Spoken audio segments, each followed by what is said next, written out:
the Undertaker released his Mount Rushmore, Pro Wrestling Mount Rushmore. No surprises there, actually. These guys. He had Hulk Hogan. He had who else had there? He had Hulk Hogan. He had Stone Cold Steve Austin. He had Ric Flair, and then he had Andre the Giant actually as his fourth selection. Very interesting there. Andre the Giant is kind of comparable to Undertaker in the sense that to me he was an attraction. Like when I do my Mount Rushmores, to me it's guys, not necessarily the best characters, but guys that when you build your promotion and you know who's your main star, and did your company thrive when that star was your guy? Hogan is easy. Hogan and Austin 1 and 2 are easy because Steve was one of Hulk Hogan. You know, now in hindsight and past tense and everything out the ring, of course, personal life and whatever. Hulk Hogan, Hulkamania is one of the biggest launching pad that put wrestling on the mainstream in a big way to where we even got the Attitude Era, which Stone Cold Steve Austin took that and ran with it. So in a lot of ways, Hulk Hogan would be like a Babe Ruth of wrestling, and then Stone Cold Steve Austin would be like the Michael Jordan of wrestling.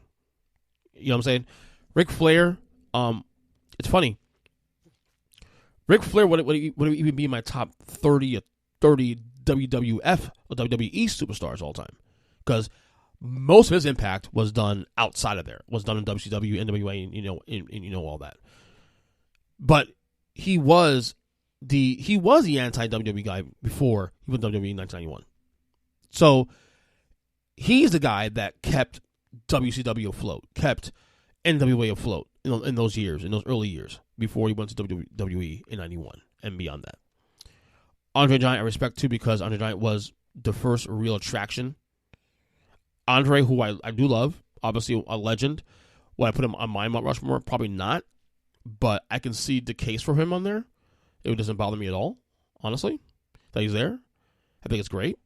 So I like Taker's list, actually. And people have different people. People have different names on the list, of course. Different names here. Hold on a second. I'm going to get a little drink in my sparkling water. Yeah, now people have different names under a list. You know, some may have John Cena in there. Some may have Bret Hart, Shawn Michaels. Some may have, I don't know, The Rock, Randy Savage. I've heard now people in today say that Roman Reigns should be in the conversation. We'll see. But I think this list of takers, Hogan, Austin, Flair, and Andre, it's a really good list. Because the three of the guys down there, Flair, Hogan, Austin, are on my three as well too.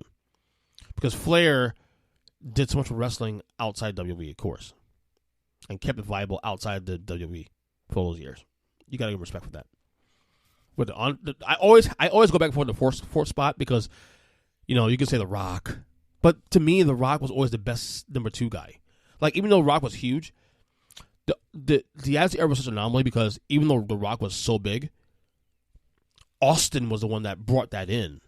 The Rock came behind there, especially, and benefited off what Austin pretty much brought from the ground. And I'm not even knocking The Rock for that. I mean, The Rock will even tell you that Austin, to me, was number 1. He'll tell you that. He has the utmost respect for Steve Austin.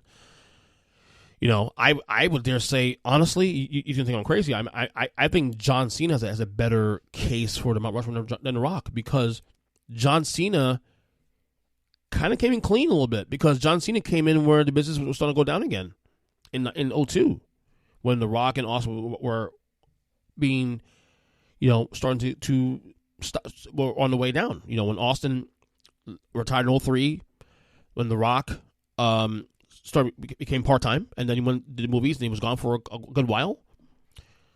The next guy up was Cena, because remember, Brock Lesnar was the guy for 2 years, but he didn't want the mantle. John Cena was the next guy.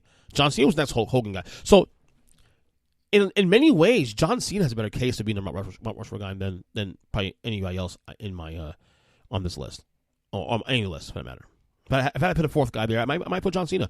And I say that as someone who didn't watch the product when John Cena came around. I stopped in 2002, right before Cena debuted. So, but like I said, I like Taker's list. I thought it was a very good list. And, I respect it a lot.